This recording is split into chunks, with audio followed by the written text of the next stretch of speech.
Hello, how are you? I hope you're well. So I'm coming in here because Kristina Nemetz and she's from the Village of Montgomery. We did a presentation at the IPRA IAPD conference on Thursday, January 27th. It was called It's All About the Brand.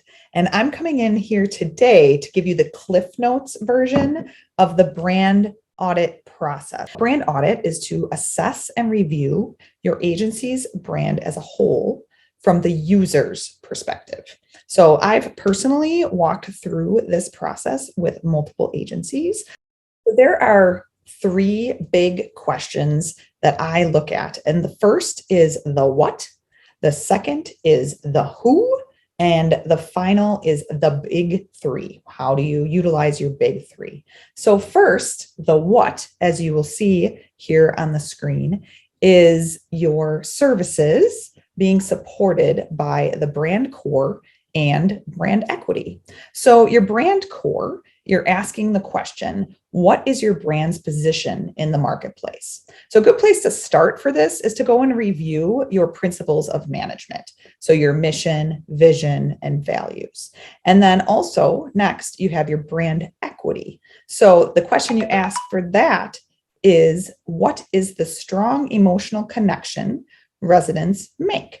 Or if you go to Merriam-Webster, the definition, which I really enjoy, is the commercial value that derives from consumer perception of the brand name of a particular product or service, rather than from the product or service itself. So think of a product or service that you use and you perceive that product or service better than others because you've had better customer service. That's a good example. And finally, when you're looking at your services, the question that you're going to be asking when you're looking at those is, what is our agency's specialty? Because all of the different agencies across the state and the nation could open up their brand program guides and start listing similar programs. Everybody's going to have that the pottery class on Friday nights.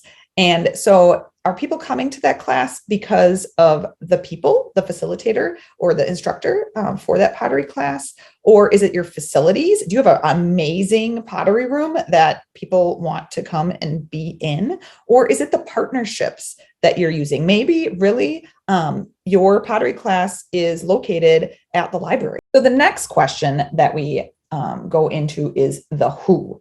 So we will look at the audience and the competition, and we encourage you to think of an audience of one. Can you think of Sally, who has 2 kids and a husband who works at the school in town, as your main person that you're writing copy content for and marketing to? We also then encourage you to make a list of your competitors in a drivable distance so that you know who you're sharing your programming space with. We would challenge you that when you make that list, how could you end up partnering with one or more of these entities instead of looking at them as someone to be against?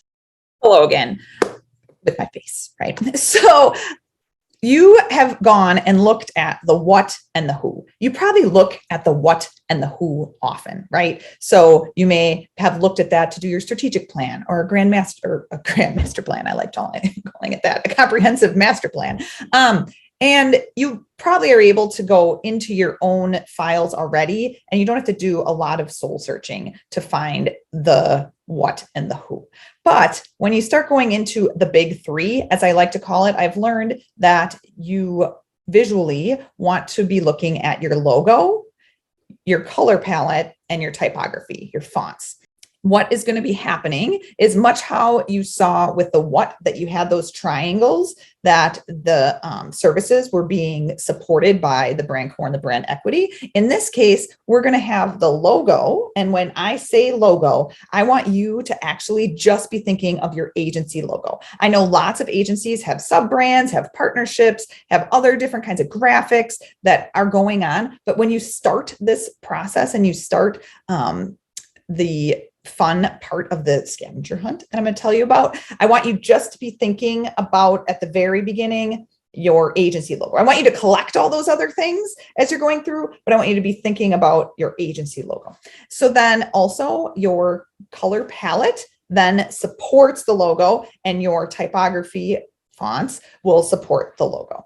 This is the really fun part. We're going to do a scavenger hunt. Okay. You're going to bring on some of your team members, and you're going to create a digital Dropbox in Dropbox or on your server. It should be called the Brand Audit. And you're also going to create a physical box. Go and get a box and put it in your office. And I want, for about maybe 1 to 2 weeks, collect all the things that have your logo or maybe some of those sub-brand logos on them.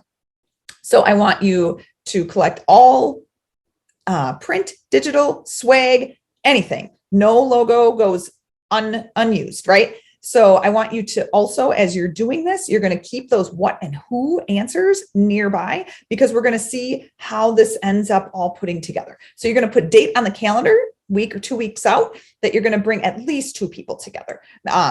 Maybe a bigger staff of 5 to 7 people that may be interested in seeing how pieces would work together. It doesn't have to be people on your marketing staff either. It could be somebody in maintenance who has interest in seeing that they're going to have their trucks have the logo on the side, right? So you're going to collect all of those things and go through the scavenger hunt.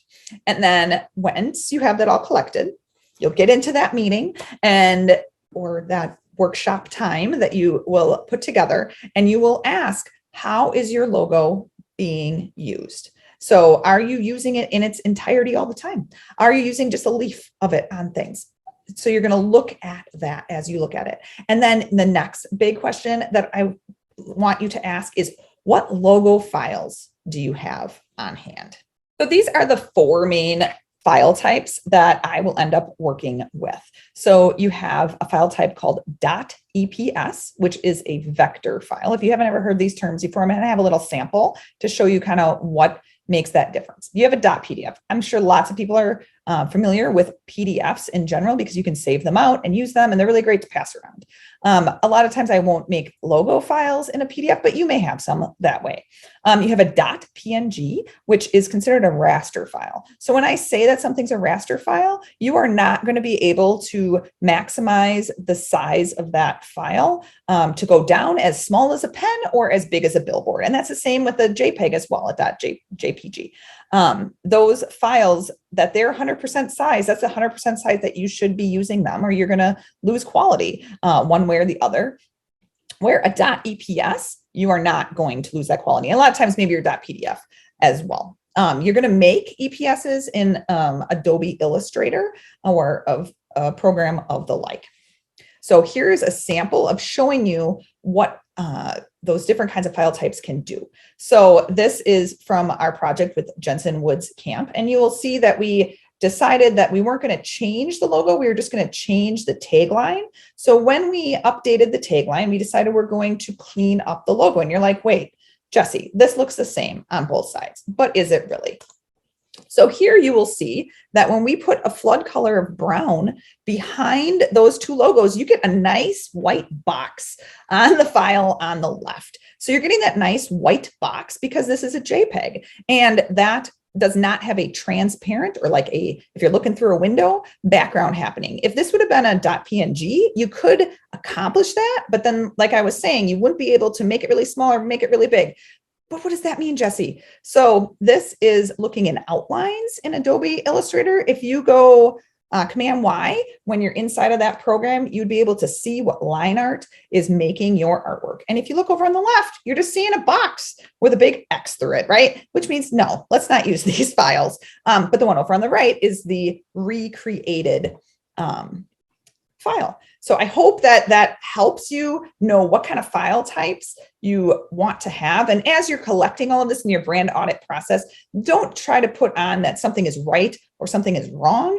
It's just a matter of collecting it right now and labeling it. And then maybe knowing in the future how you could utilize cleaning up certain logos that you know you want to be using a lot in the future. So next, to support your logo and the different logos that you have, you're going to be asking the questions of all of those things on the table and all of those things in that digital folder. What is our color palette? Do we have a color palette? What colors are showing up? And if, let's say, a lot of blue is showing up, but is it just the entire rainbow of blue, or have we defined our blue? The easiest way for you to be able to define a blue for someone on a small staff right away is you could go into Canva and use what the hex code, that's a 6-digit code, kind of blue that is. And I've heard, I haven't used it, but I've seen it in Canva that you can create I think it's like a brand file, and you could save those specific colors. So then you could be using that same color over and over. So next, you're going to look at what fonts are we using?